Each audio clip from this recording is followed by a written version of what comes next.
universe is immense, so immense that it is incomprehensible.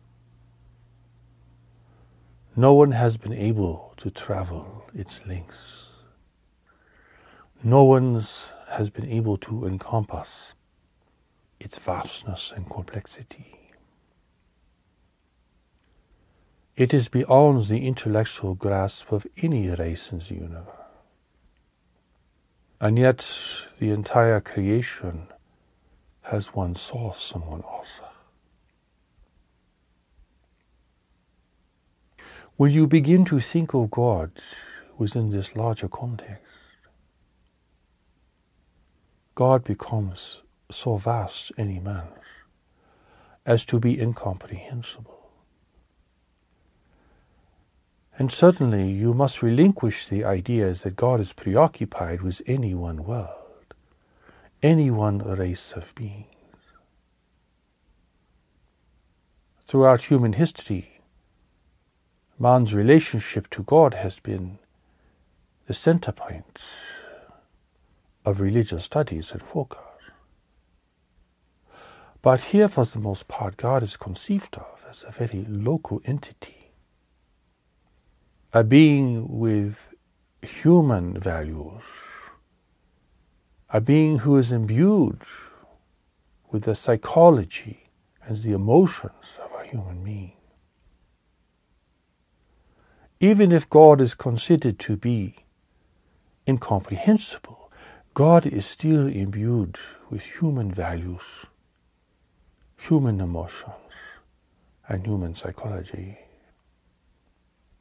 To think of God beyond this limited definition, one would have to reconsider one's own nature, one's own future, one's own destiny, one's entire reality. It could not be bound to this earth alone. If you are God's creation, part of God's creation, then you are connected to all of creation, not to this one little world, which is like a grain of sand in a beach that stretches as far as the eye can see.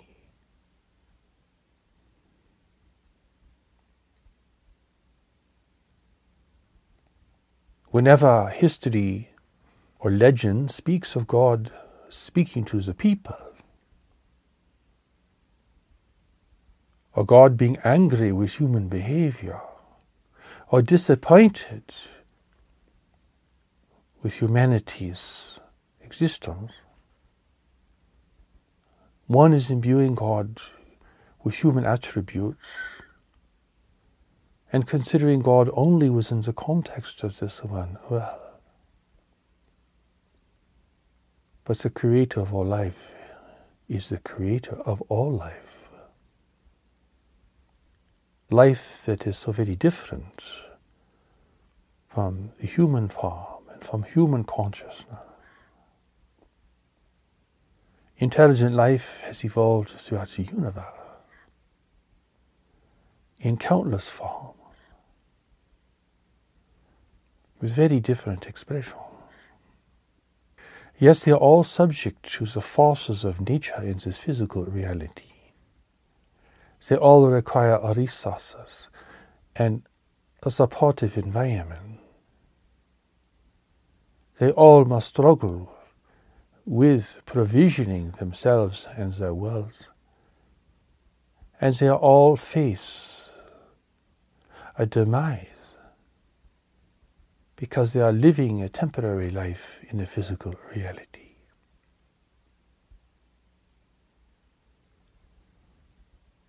To even begin to consider God within this vast arena of intelligent life, one must reconsider one's whole idea of God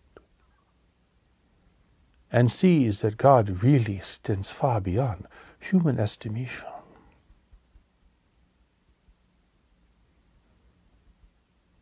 And that the stories about God, the legends about God, and the history of human thought about God must necessarily be very, very limited. Limited to your experience and awareness, and to the limits of your immediate environment.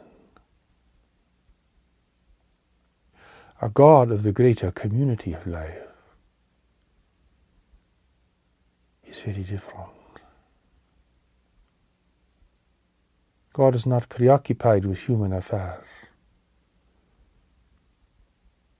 Over the course of time, God has sent messengers into the world. Messengers who have been sent here by the Angelic Presence that oversees this world's evolution and well-being. God is too big to be concerned with this one world. God is not a human being. God is not limited by human understanding, human psychology, or human emotions.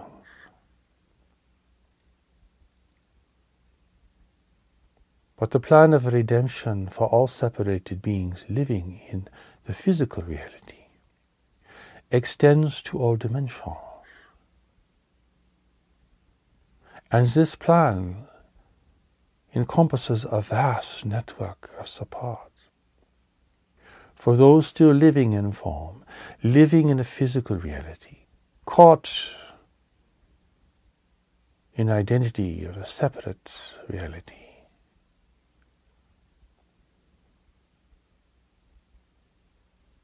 To understand God's work in the world, you must understand God's work in the entire universe. Many people think that the universe is just a big empty place, but it is full of life. And the dimensions and the expanse of this life are unimaginable. That God is everywhere, redeeming the separated through knowledge, through a deeper intelligence that God has placed within all sentient beings.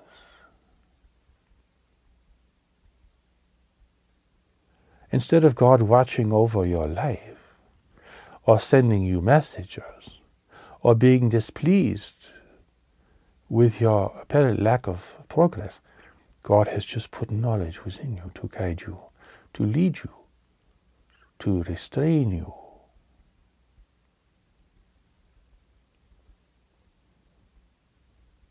People living at the surface of their mind, in their intellect, in the part of the mind that is a product of social conditioning, they do not feel the power and the presence of knowledge.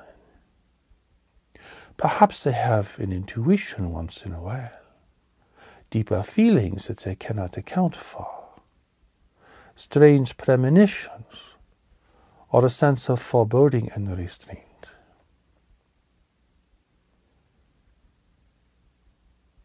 Everyone has had this experience to some degree, and this is the evidence of a deeper current of your life, a deeper mind beneath the surface mind where you live.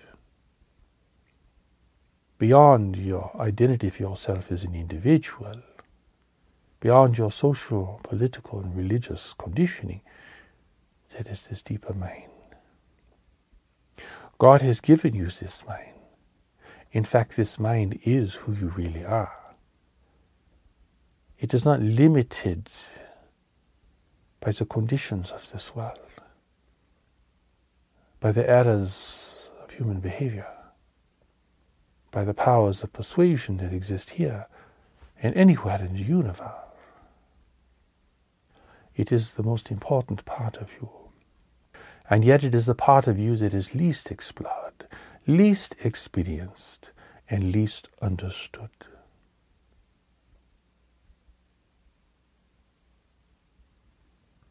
God has assigned to each world where sentient beings live or have colonized be a force of redemption for these nations and groups of individuals.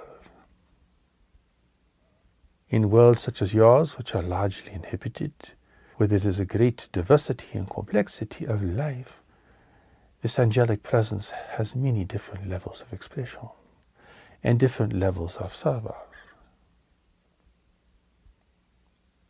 Yet its overall purpose is to oversee the progress and the well-being of humanity.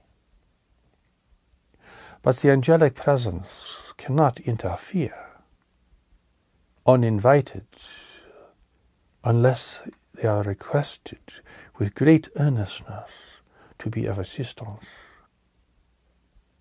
And even here there are limitations placed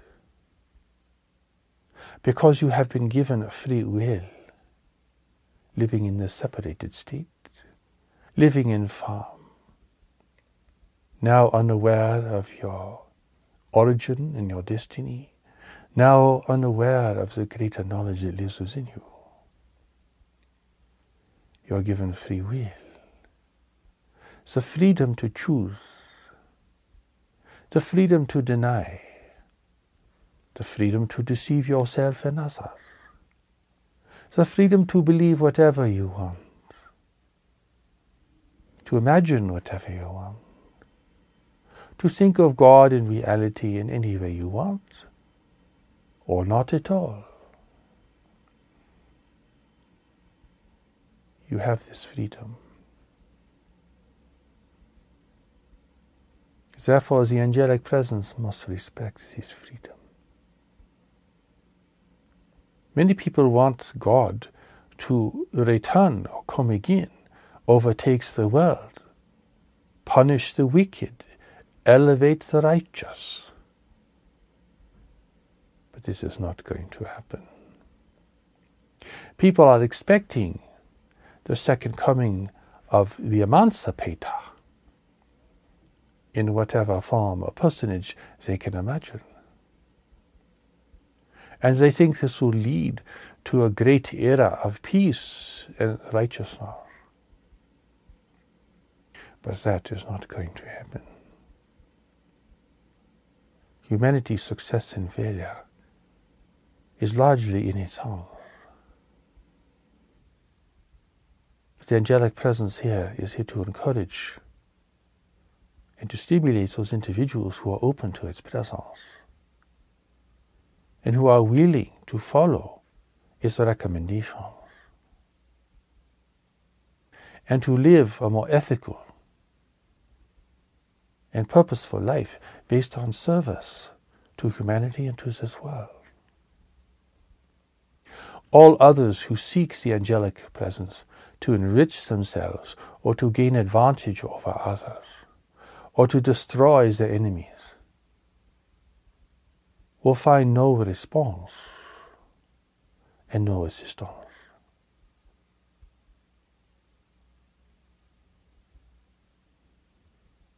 If you want God's help, you must earnestly seek it, and you must not have any other expectations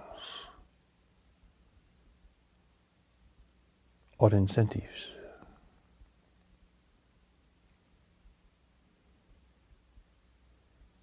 God is not in the business of enriching certain people and impoverishing everyone else. The condition of the world is a condition that humanity has created for itself within the limits and the restraints of the environment of this world.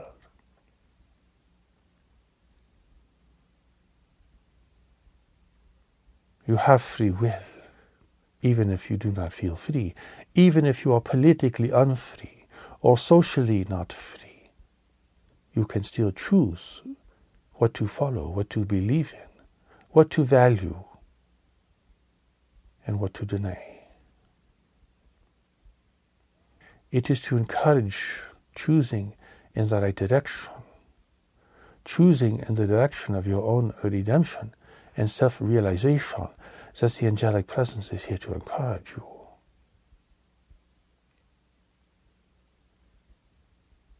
Beyond this, they do not interfere.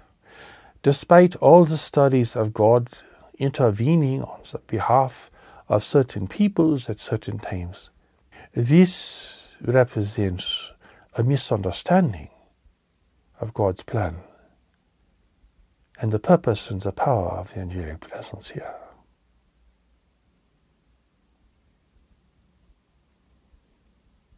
Throughout the universe, there are countless beings in the Angelic Presence, who are serving those still living in a separated state, to encourage their connection to the deeper knowledge that God has placed within them. And through this knowledge to bring benefit and progress, peace and tolerance into these nations, where in so many cases it has been lost, suppressed, or forgotten. There are very few free nations in the universe, because freedom is chaotic and disruptive. It is creative. It knows no bounds. And so for many races, they have chosen to eliminate it or to limit it to a great degree in order to achieve social order and stability.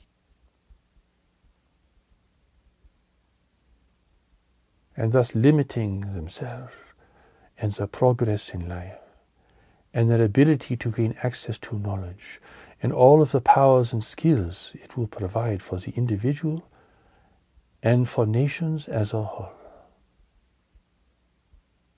For when you cease to be creative, you cease to advance and progress. But many worlds and many nations have chosen this. And humanity is at great risk of choosing this pathway, valuing and worshipping its technology, and forgetting where the power of inspiration and creativity really comes from. The angelic presence that is here will respond to the yearning of the heart and the soul. They will respond to what is truly being communicated and expressed through your requests, through your prayers. You may think you want your business to work, or to some outcome to happen for a certain person, but really it is often about something else. For at the basis of your request is the desire to be reconnected to the power and presence of God within yourself, and the power and presence of God that exists within this world, in people and beyond people, all the way into the angelic presence. You may ask God for a favor or a miracle, but the deeper request really is to become connected, because once you are connected to knowledge within yourself, then God can speak to you through knowledge. The will of God speaks to you. It is not as if God leaves the universe and comes to whisper in your ear. It is the will and the intention of God, directed by the angelic presence here on earth, that communicates to you through knowledge. People may be very confused about what knowledge is, because they are thinking of it in terms of psychology or their understanding of religion. But essentially, knowledge is the deeper mind within you, through which God's will can communicate to you and guide you. God has imbued you with a deeper conscience, far deeper and more pervasive this is than your social conscience, which has been established by your family and your society and your religious training, if you have had religious training. There is a deeper sense of what is right and wrong, what is true and untrue, what is just and what is unjust, that goes beyond your social conditioning and the expectations of others.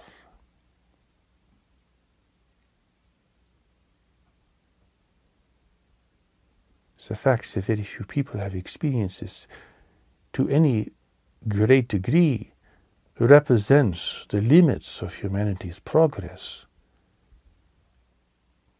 showing that humanity has not really progressed that far in its overall evolution, in the evolution of its awareness and its greater strength. You may have weapons of mass destruction. You may have invented some unique and clever devices in your technology, but most people still don't have any idea of who they are or where they are going in life. That is all left up to ideology, social convention, or pure fantasy. So overall, humanity has not progressed very far. But your progress individually and as a whole are very important, and it is this that the angelic presence supports. What is this support for? It is primarily for the emergence of knowledge within the individual, and the strength and power of knowledge within humanity as a whole.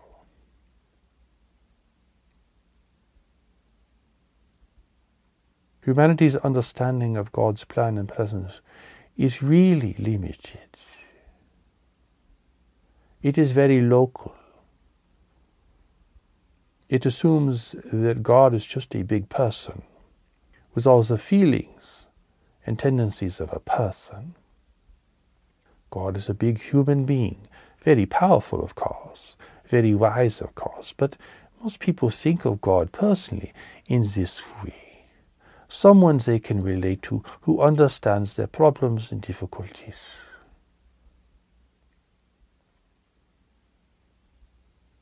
And when your history or your legends speak of God communicating to the world, what is really being described here is the angelic presence communicating to certain individuals.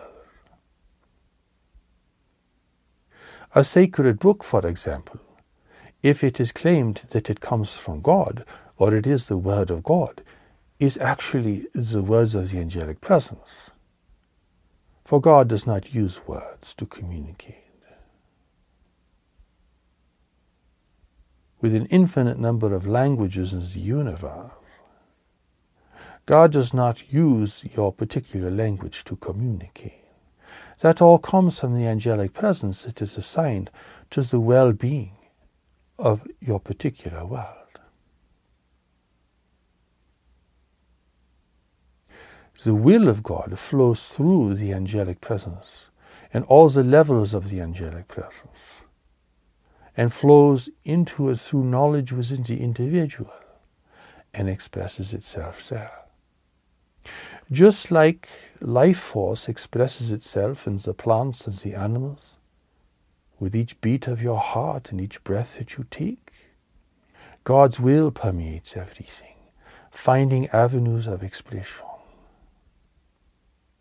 translating through levels of relationships. Here, the angelic presence serves as an intermediary between the pure experience and reality of God and your individual separated life here in the world.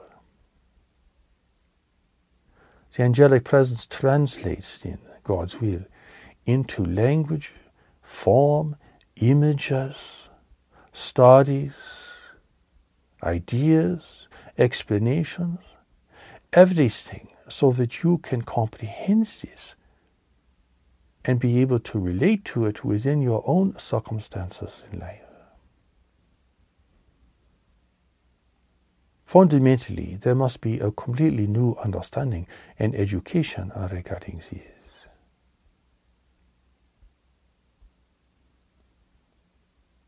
Some people believe that many of God's angels have fallen, have been seduced by the pleasures and the seductions of physical life, and have fallen and become demons.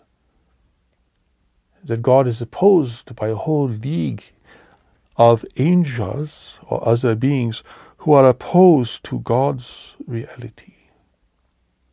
This is certainly convenient because it identifies the opposition. But really the opposition is part of the reality of living life in separation. The desire to be separate, the fear of giving up this separation, the emphasis on one's uniqueness, and all the particulars of one's identity and psychology. People place great emphasis on what makes them unique, what gives them status, what gives them recognition, what makes them powerful or desirable. This is the power that opposes the reality of life. Certainly there are beings that are committed to this. There are even beings beyond your visible range who are committed to this. There are angels who are committed to this.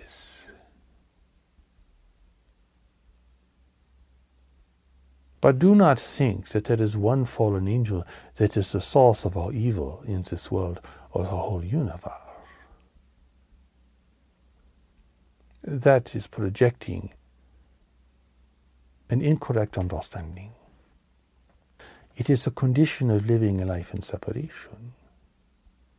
People want to return to union with God, but they do not want to give up their separate life here. Nor should they. God never asks you to do that. For God gives you a greater purpose for being in the world. Instead of seeking escape and trying to fulfill yourself through your ambitions and ideas, God, through knowledge, is giving you a greater purpose in the world. That is how God redeems you, by giving you something really important to do with your life.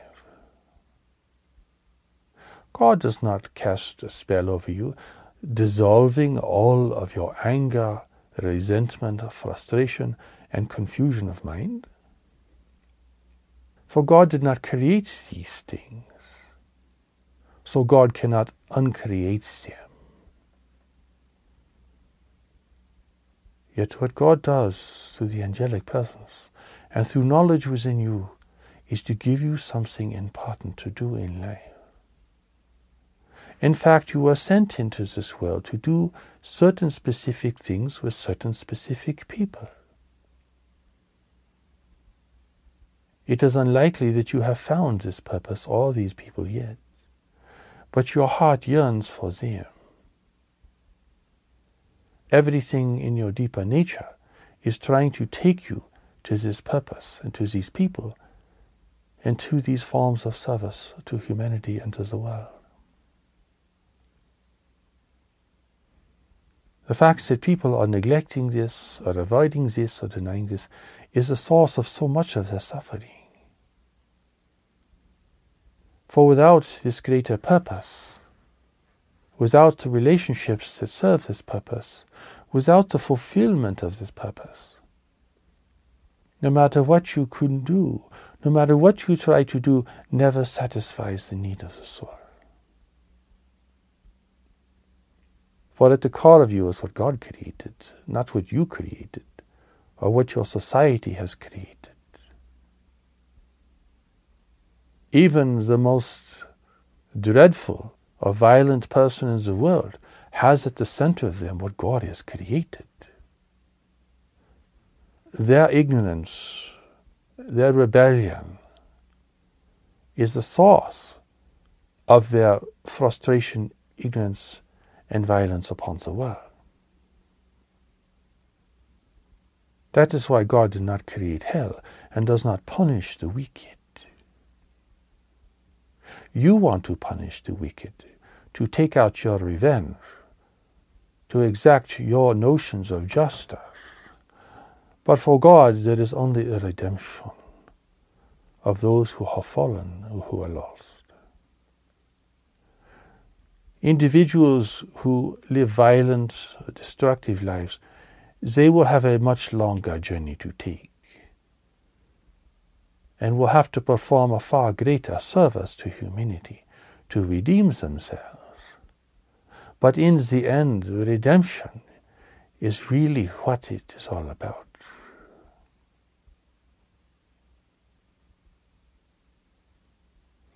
And what is redemption? For you living in this world, in this life, at this time, the redemption is discovering your greater purpose in the world, expressing it, accepting it, and fulfilling it to the best of your ability. That is redemption for you at this time within this reality.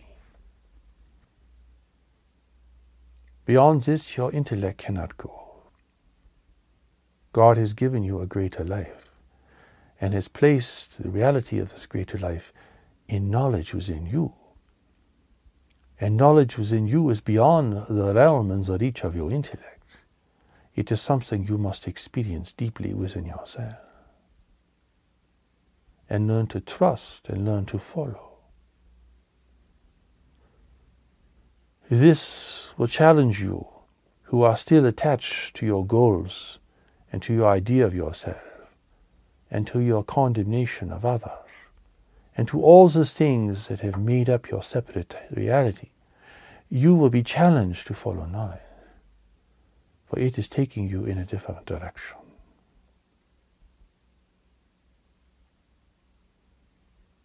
Whether you are religious or not, whether you believe in a religious teaching and adhere to that teaching, or whether you claim to have no religious affiliation, your progress is entirely dependent upon your connection to knowledge. There are individuals who lead major religious institutions who have no awareness of knowledge and do not value it, and perhaps even fear it, thinking that it would lead them into chaos, or that it would defy their religious beliefs, or lead them into grave doubt and uncertainty. So they will cling to their ideas and their beliefs and avoid the power of redemption that God has placed within them. Since there are people who will claim no religious affiliation, but who will experience and follow the power of knowledge, and will have a chance to really redeem themselves through great service to others and to the world. Whether you are religious or not is not the emphasis here. Religion can be very helpful if it is understood correctly, if it is seen as a pathway to knowledge. But if it is held simply as a network of beliefs and social obligations, then it is moving in the wrong direction. The angelic presence understands all this. God is watching over the entire universe.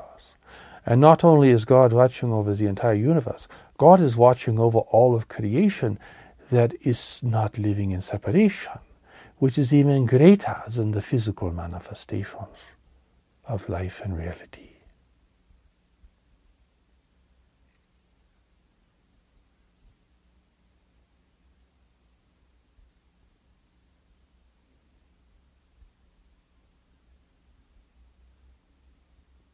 You walk down to the ocean with a little cup in your hand and you dip it in the water and you look at the water. Is that water the ocean? Yes and no. Yes, it is part of the ocean, but is it the ocean? People try to claim the reality of God, the intention of God. People are even so arrogant as to think that God will not send another messenger into the world, thinking that all the messages have been sent and no more are really needed. They take their cup to the ocean and they fill it, and they walk away thinking that they have the ocean. But they only have a tiny, tiny little bit. So tiny that it does not give the reality of the ocean and all of the life that lives within the ocean. So you take, instead of a cup, a bucket down to the ocean, and you fill it full of the ocean water. And now you think you understand God. You look in the bucket and you say, oh, this is the ocean, this is God. But God is so much greater. And your little bucket of water does not represent the diversity of life living within that ocean. So using this as an analogy, if you try to claim the reality of God, God's purpose and intentions for the world, and you say, this is it, this is God. This is what God wills for humanity. This is what God has given to humanity. This is the ultimate. Then it is like calling the bucket of water the entire ocean.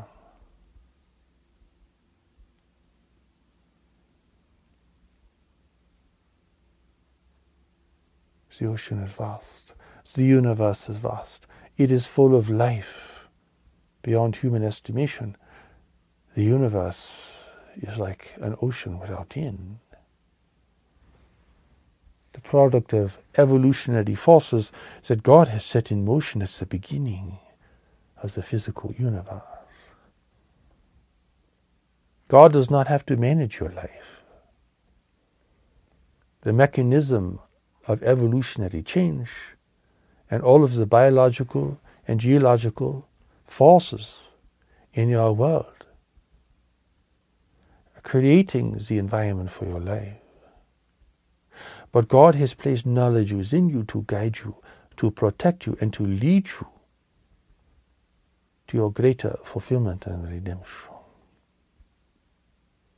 Therefore, do not blame God for the hurricanes, or the droughts, or the pestilence, or the pandemic illness, or personal failure. People go around all day long saying, well, God is teaching me lessons through this, as if God is their tutor, as if God is their handmaiden, as if God is the co-pilot of their life. And what kind of God is this? You are not talking about God now, you are talking about the angelic presence. All of the great revelations to humanity have been given by the angelic presence. They speak as we, not as I. They are a group, not just a magnificent individual.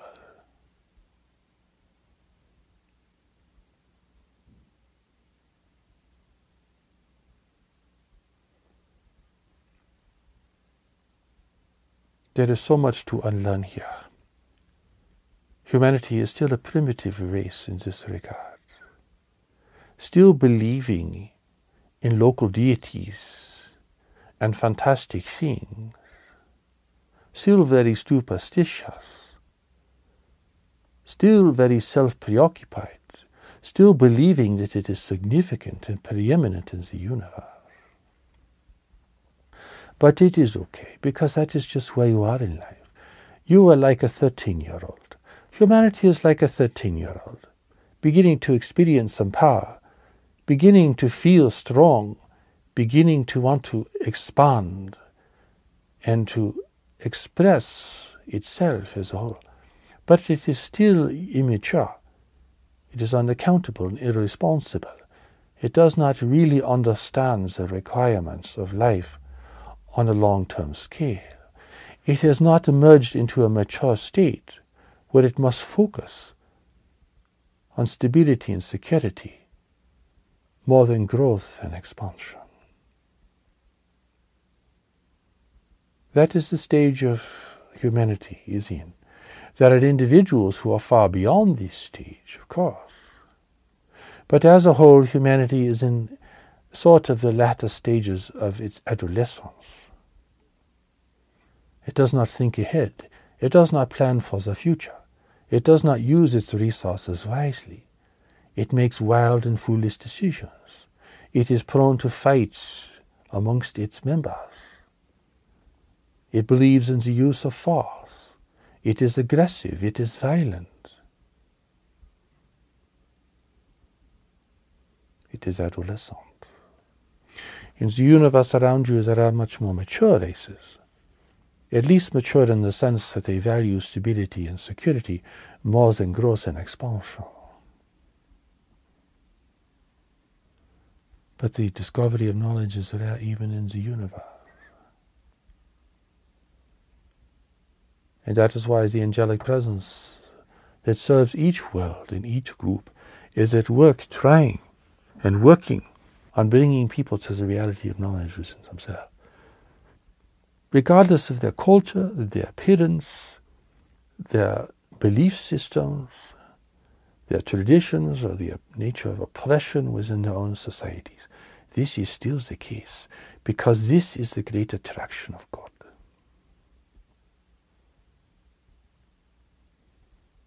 God is not local. God does not show up and deliver a message to a group of people. That is always done through the angelic presence.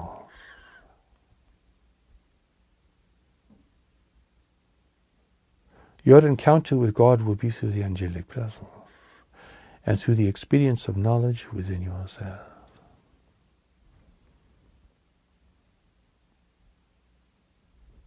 How do you know God? You begin to listen and explore the deeper current of your life. You begin to take the steps to knowledge which lead you, as if going down a spiral staircase, into a deeper well of intelligence that God has placed within you.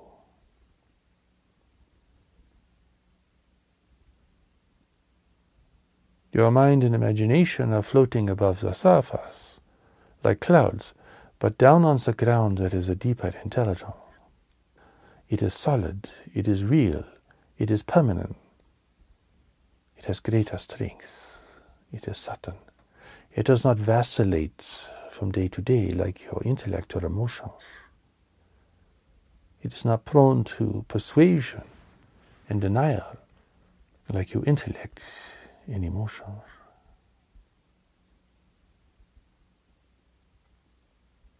God does not want you to lose yourself in God, in some kind of ecstasy. Rather, you are sent here to perform certain services to others and with others, specific things in the world. And that is why you have a unique nature and a unique design. But if you do not know what your nature is for, or what you are designed to do, then you will tend to misconstrue yourself and compare yourself with others whom you think are more impressive. But you are truly designed for something you have not yet discovered. So it is the discovery of this purpose that begins to gain clarity to your life. You begin to accept and understand yourself, your strengths, your weaknesses. You are designed for something unique. What is that? Your intellect does not know.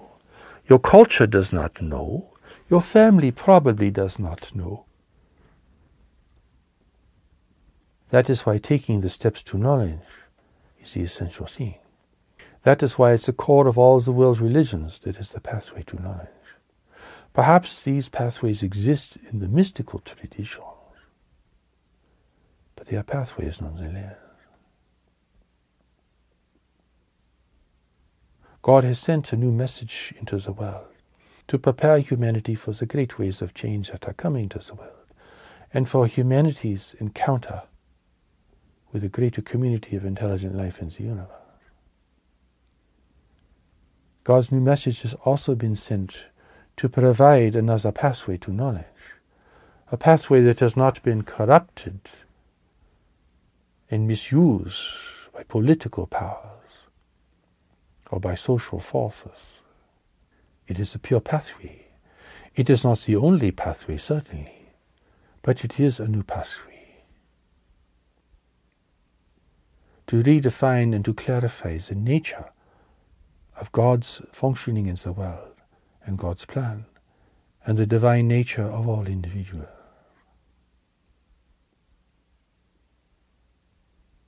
This new message from God represents a preparation for a whole new era of human experience, an era that will be fraught with great environmental difficulties and great political and economic instability.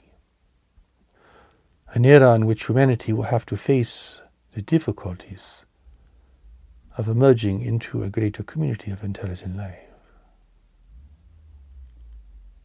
An era where humanity will have to choose whether to unite and to succeed, or whether to contend with itself and to fail. This has required a new revelation from the Creator of our life.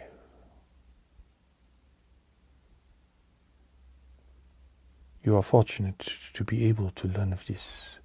And this teaching you are hearing and reading at this moment is part of that new revelation.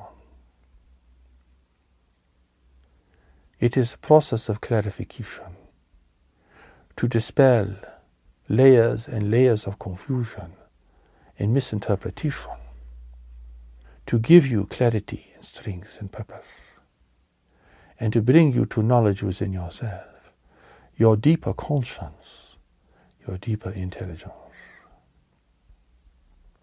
This is where God's will moves you and restrains you, takes you here and not there, directs you to unite with this person and not with these other people. So it gives you the strength to know which way to go at every turn of the road, how to respond to each new event in life, and how to ride the growing waves of uncertainty and instability in a world undergoing profound change. Here there are no heroes. There is no person to worship. There are great individuals and great emissaries, of course, but only God is God. Everything else is a creation, and then there is fantasy. We live in a world where fantasy has to compete with reality, where even reality is not clearly understood. So it is a very confusing situation. God understands this, and that is why the angelic presence oversees the world and is available to assist you when you earnestly desire assistance.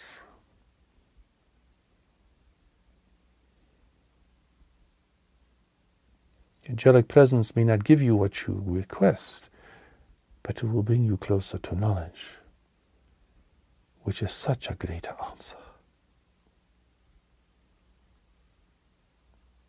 If you simply ask for favors without realizing that you are lost, you are really asking for so little. It is knowledge within you that will enable you to regain your awareness of who you are and why you are here, where you must go and what you must do.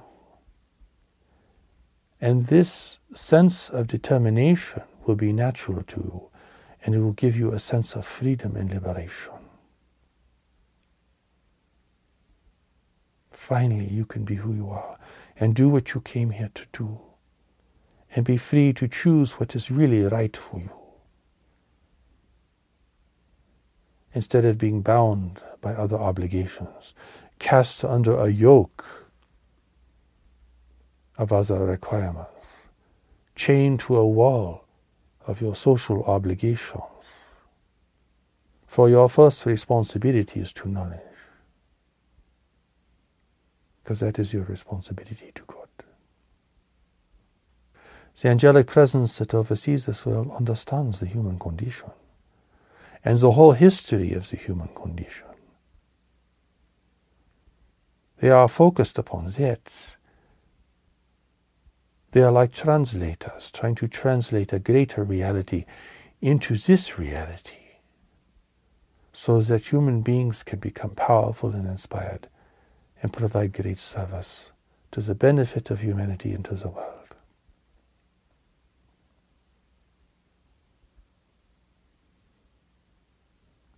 This enables you to be redeemed here and to take on a greater responsibility and level of service in the universe. This is beyond your awareness and is beyond your focus for now. For it is this life that must be a success. And what makes it a success is not fulfilling the expectations of society, by fulfilling the greater purpose that God has given you to experience, to express, and to contribute in the world as it is today, and to do this without condemnation,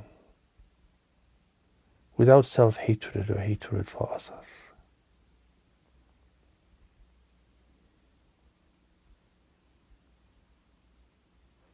This is who you are and why you are here. and the journey before you is immense.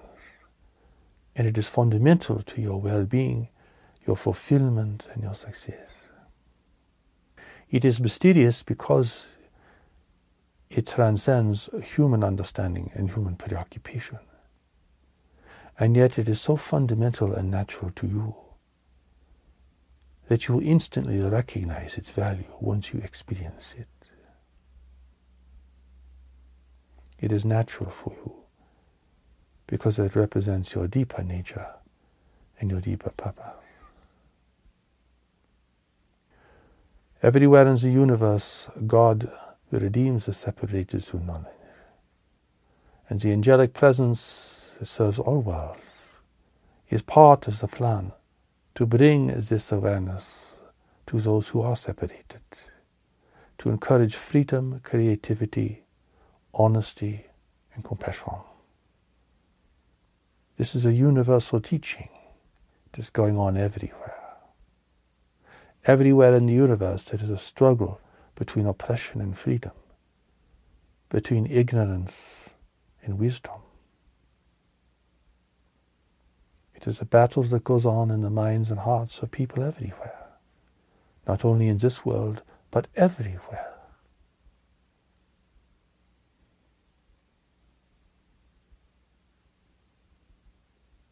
Of course, this is challenging. Of course, it will require a re-evaluation. Of course, it is upsetting to certain people's beliefs and expectations. Even long-standing traditions will have to be reconsidered in light of this. But that is healthy for humanity. It is healthy that you have clarification, that you reconsider your values, your beliefs, and your ideas. That is what creates progress. That is what can open your life to the redeeming power and presence that God has placed within you.